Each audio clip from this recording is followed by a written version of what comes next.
One thing only was wanting to make the prospect of the ball completely satisfactory to Emma: its being fixed for a day within the granted term of Frank Churchill's stay in Surrey, for, in spite of Mr. Weston's confidence, she could not think it so very impossible that the Churchills might not allow their nephew to remain a day beyond his fortnight.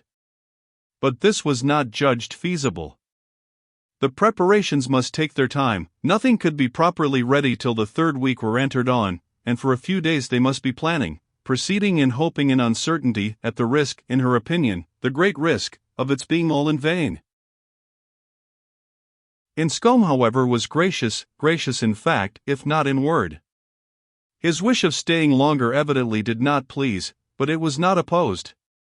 All was safe and prosperous, and as the removal of one solicitude generally makes way for another, Emma, being now certain of her ball, began to adopt as the next vexation Mr. Knightley's provoking indifference about it.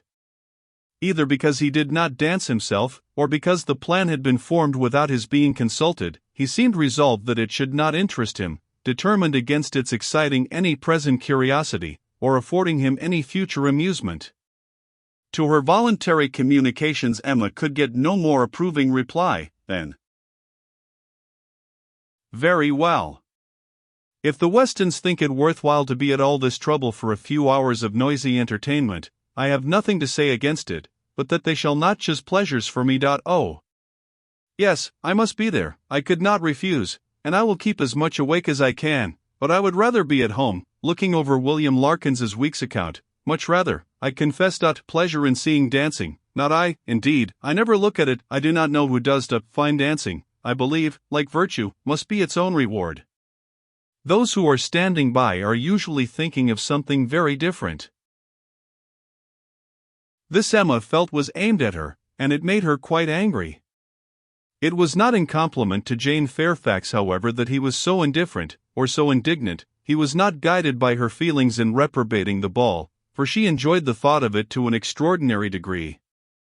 It made her animated, open-hearted. She voluntarily said, "Oh, Miss Woodhouse, I hope nothing may happen to prevent the ball. What a disappointment it would be! I do look forward to it, I own, with very great pleasure." It was not to oblige Jane Fairfax, therefore, that he would have preferred the society of William Larkins. No, she was more and more convinced that Mrs. Weston was quite mistaken in that surmise. There was a great deal of friendly and of compassionate attachment on his side, but no love. Alas! There was soon no leisure for quarrelling with Mr. Knightley. 2 days of joyful security were immediately followed by the overthrow of everything. A letter arrived from Mr. Churchill to urge his nephew's instant return. Mrs. Churchill was unwell, far too unwell to do without him. She had been in a very suffering state, so said her husband, when writing to her nephew 2 days before, though from her usual unwillingness to give pain, and constant habit of never thinking of herself, she had not mentioned it, but now she was too ill to trifle, and must entreat him to set off for Enscombe without delay. The substance of this letter was forwarded to Emma, in a note from Mrs. Weston, instantly. As to his going, it was inevitable. He must be gone within a few hours, though without feeling any real alarm for his aunt, to lessen his repugnance. He knew her illnesses, they never occurred but for her own convenience. Mrs. Weston added, that he could only allow himself time to hurry to Highbury, after breakfast, and take leave of the few friends there whom he could suppose to feel any interest in him, and that he might be expected at Hartfield very soon. This wretched note was the finale of Emma's breakfast. When once it had been read, there was no doing anything but lament and exclaim. The loss of the ball, the loss of the young man, and all that the young man might be feeling, it was too wretched. Such a delightful evening as it would have been, everybody so happy. And she and her partner the happiest, I said it would be so, was the only consolation. Her father's feelings were quite distinct. He thought principally of Mrs. Churchill's illness, and wanted to know how she was treated, and as for the ball, it was shocking to have dear Emma disappointed, but they would all be safer at home. Emma was ready for her visitor some time before he appeared, but if this reflected at all upon his impatience, his sorrowful look and total want of spirits when he did come might redeem him. He felt the going away almost too much to speak of it. His dejection was most evident. He sat really lost in thought for the first few minutes, and when rousing himself, it was only to say, "Of all horrid things, leave-taking is the worst." "But you will come again," said Emma.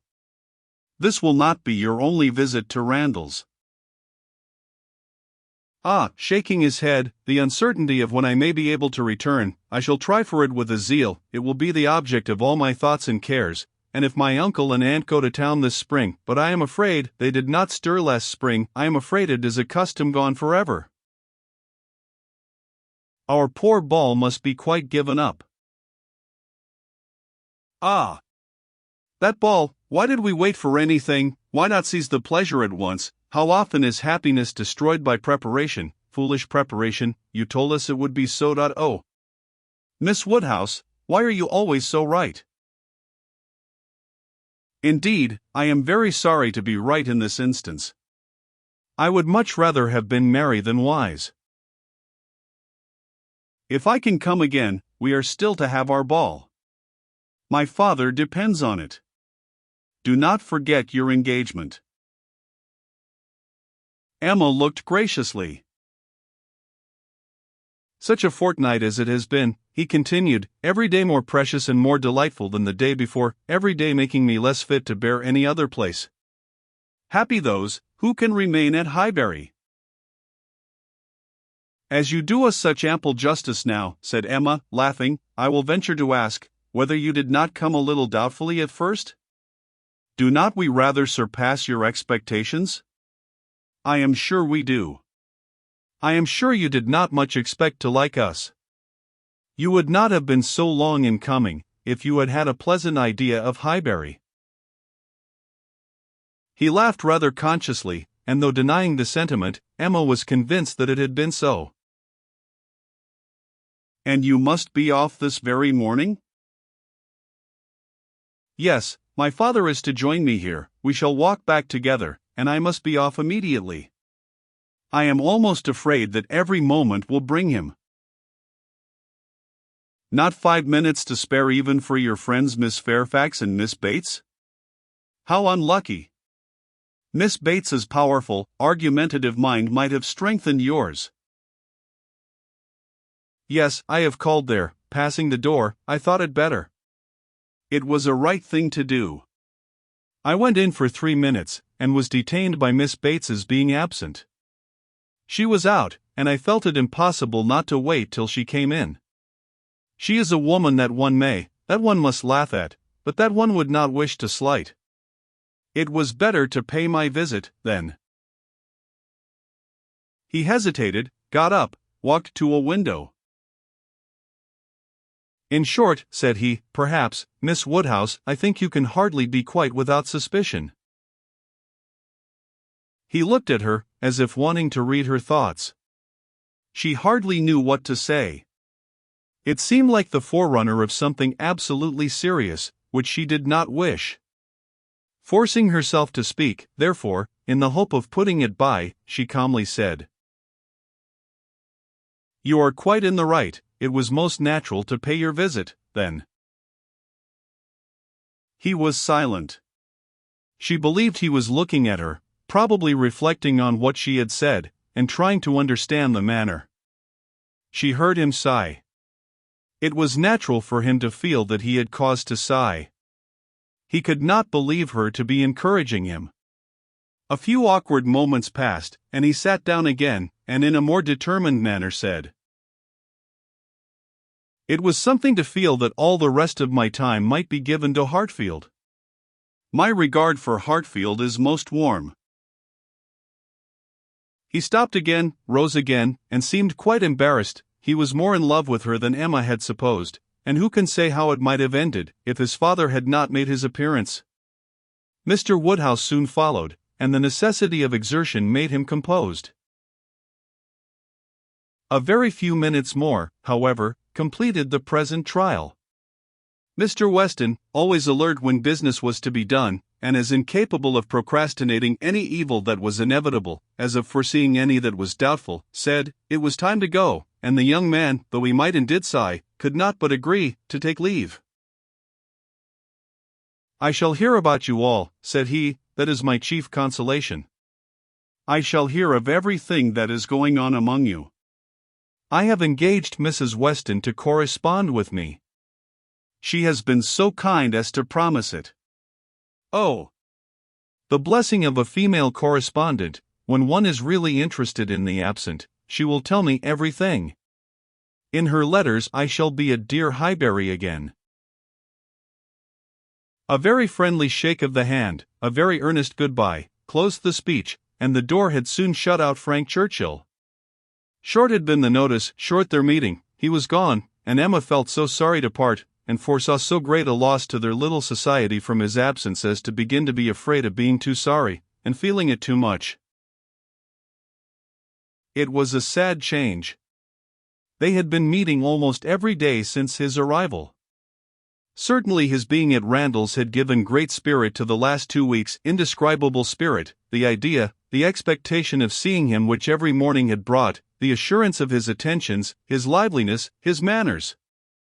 It had been a very happy fortnight, and forlorn must be the sinking from it into the common course of Hartfield days. To complete every other recommendation, he had almost told her that he loved her. What strength, or what constancy of affection he might be subject to, was another point, but at present she could not doubt his having a decidedly warm admiration, a conscious preference of herself, and this persuasion, joined to all the rest, made her think that she must be a little in love with him, in spite of every previous determination against it. I certainly must, said she.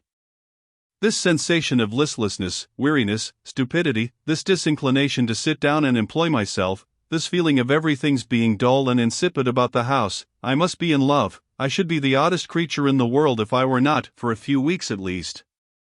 Well! Evil to some is always good to others. I shall have many fellow mourners for the ball, if not for Frank Churchill, but Mr. Knightley will be happy. He may spend the evening with his dear William Larkins now if he likes. Mr. Knightley, however, shewed no triumphant happiness.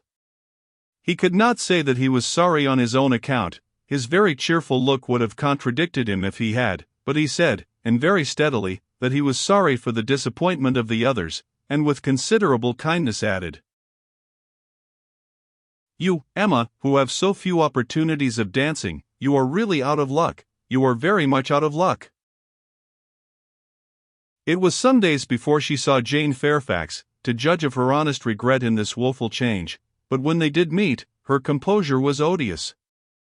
She had been particularly unwell, however, suffering from headache to a degree, which made her aunt declare, that had the ball taken place, she did not think Jane could have attended it, and it was charity to impute some of her unbecoming indifference to the languor of ill health.